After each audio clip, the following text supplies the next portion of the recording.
Meu nome é Maria Gorete Fernandes, eu tenho doutorado em Ciências da Saúde e hoje eu vou falar sobre o anexo 2 da NR17. Se vocês acompanham minhas aulas, já devem ter visto que eu já postei sobre a NR17 na íntegra, depois eu coloquei o anexo 1 e hoje eu vou falar sobre o anexo 2. Aí, se você puder dar um joinha na minha aula e se inscrever, eu agradeço. Meu contato é profadragorete@gmail.com e o Instagram, se você quiser me seguir, é Gorete Fernandes. Gorete com 2 T's, 1 I. Então, vamos lá. O que é preciso saber sobre a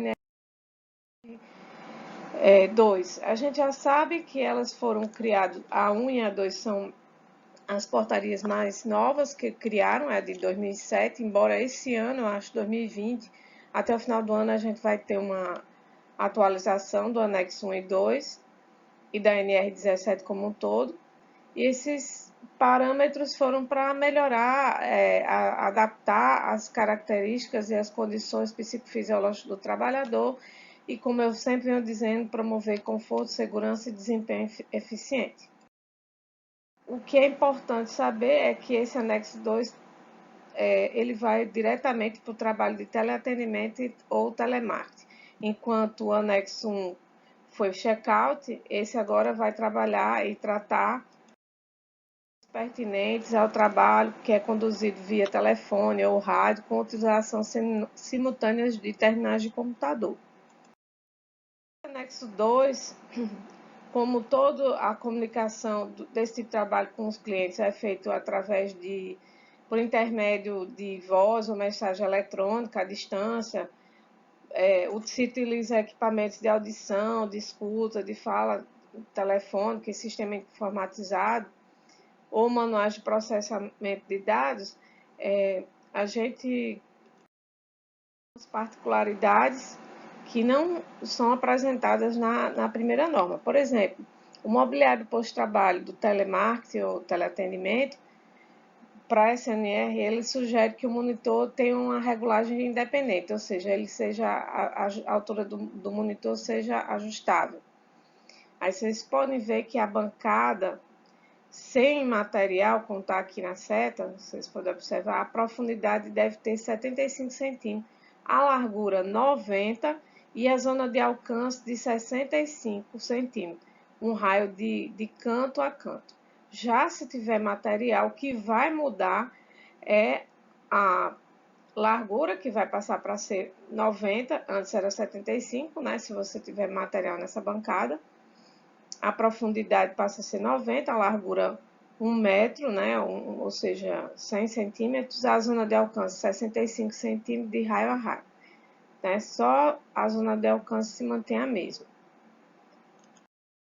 Para as superfícies de trabalhos, ainda tem uma indicação na parte superior. Deve ser regular, deve ter um intervalo mínimo de 13 centímetros, medindo de sua face superior, permitindo que o trabalhador fique sentado, apoiado nas plantas do pé com o piso.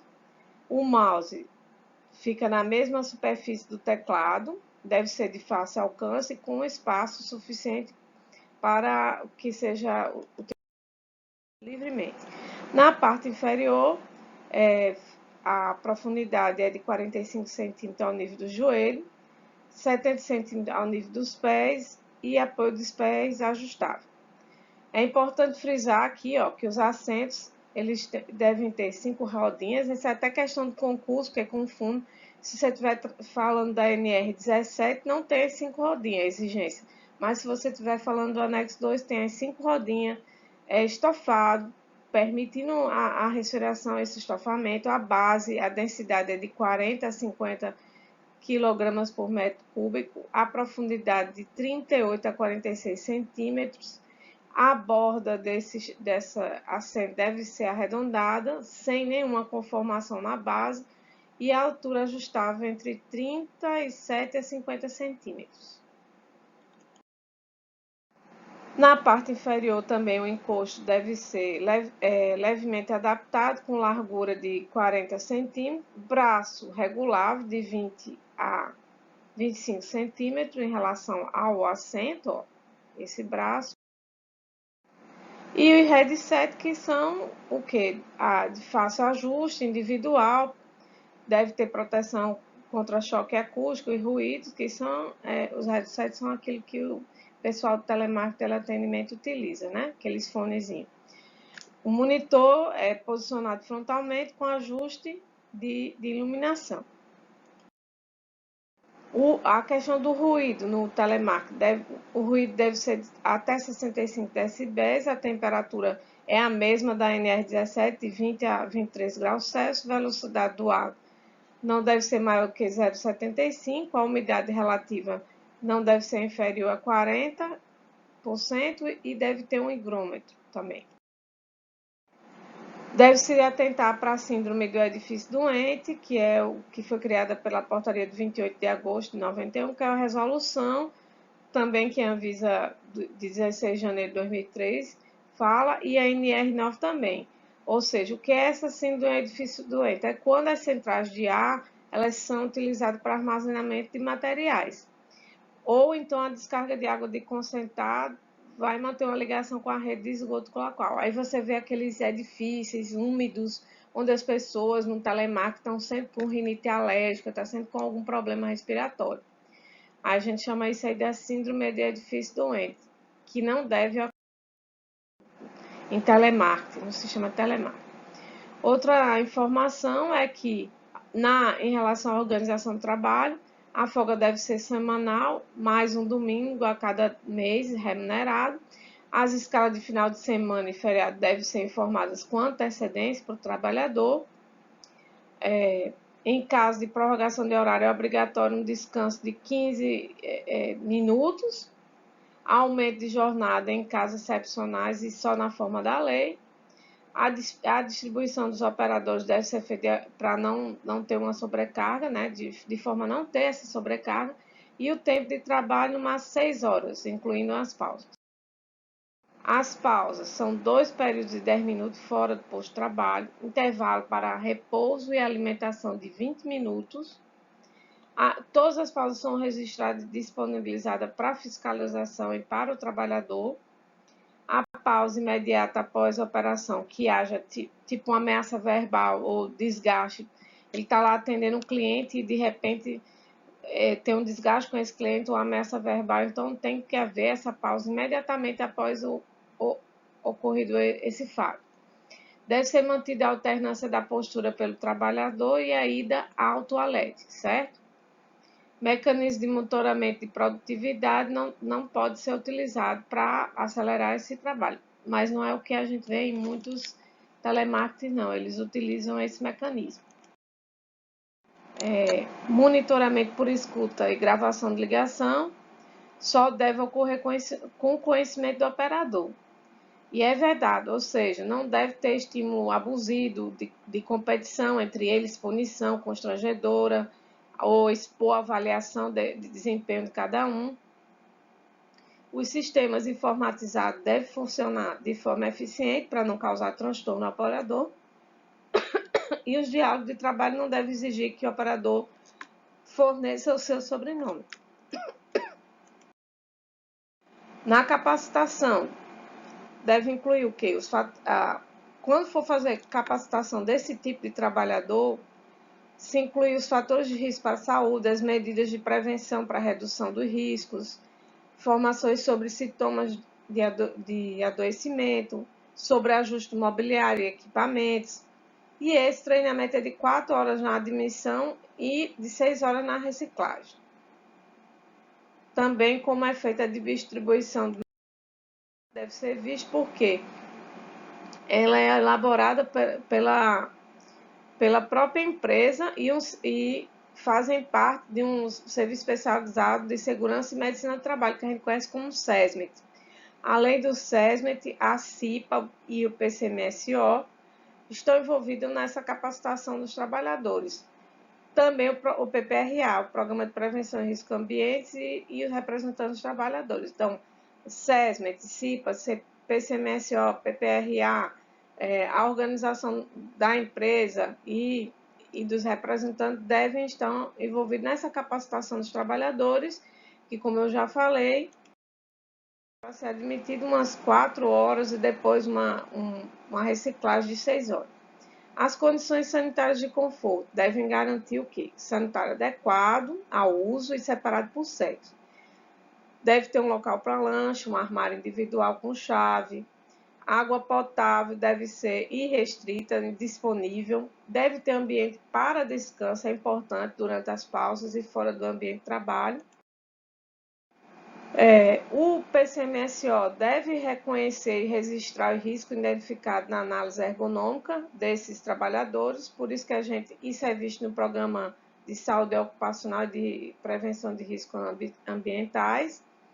Vai se fornecer cópia de atestado de saúde ocupacional para o operador, quando ele fizer. Deve-se ter um programa de vigilância epidemiológica para a detecção precoce dessas doenças. E a saúde vocal, onde a gente tem diálogos com micropausa, redução de ruídos, de função e ingestão frequente de água. Esse programa de saúde vocal, ele visa isso. Micropausas, redução de ruído, de fundo e ingestão frequente de água. O Programa de Saúde Ocupacional e de Prevenção de Risco envolve o quê? A notificação da doença, que é chamada de CAT, a ET, que é a Análise Ergonômica do Trabalho, a distribuição das características dos postos de trabalho, a avaliação dessa organização, e isso deve ser datado, impresso, numerado e rubricado. Esse Programa de Saúde e de Riscos para todos os operadores de telemarketing e teleatendimento. Com relação às AETs, que é a Análise Ergonômica do Trabalho, deve contemplar e atender, no mínimo, a NR17. Então, deve ser feita a descrição das características do posto de trabalho, com relação ao mobiliário, os utensílios, as ferramentas, o espaço físico, a execução do trabalho, as condições de posicionamento, movimentação. Deve também se avaliar a organização do trabalho, ser feito um relatório estatístico da incidência de queixa e agravo, a saúde colhidas pela medicina do trabalho nos prontuários médicos, explicitar a demanda do estudo, fazer análise de tarefa, das atividades, das situações, discussão e restituição do resultado a todos os trabalhadores envolvidos. Eles devem receber como é que foi feita essa ET, o resultado, as recomendações ergonômicas para os postos avaliados, avaliação e revisão das intervenções, com a participação também dos trabalhadores, supervisores e gerentes, e avaliação da eficiência das recomendações. Outra importância também com relação a essa AIT, para atender a NR, relatório de avaliação de satisfação do trabalho e clima organizacional, que deve ser realizado no âmbito da empresa, registro e análise de impressão e sugestão dos trabalhadores, recomendações ergonômicas expressas, com propostas claras, objetivo com definição e que data vai ser implantada essas recomendações. Já com relação aos colaboradores que vão trabalhar e são pessoas com deficiência, o mobiliário deve ser adaptado, esse mobiliário de telemarketing e atendimento, à sua necessidade.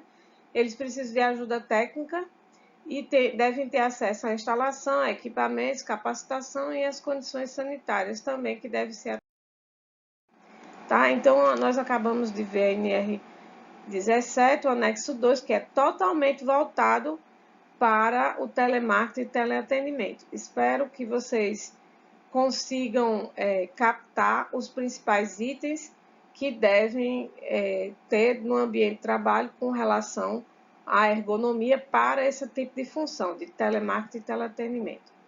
Obrigado, deixe o seu joinha e se inscreva no meu canal.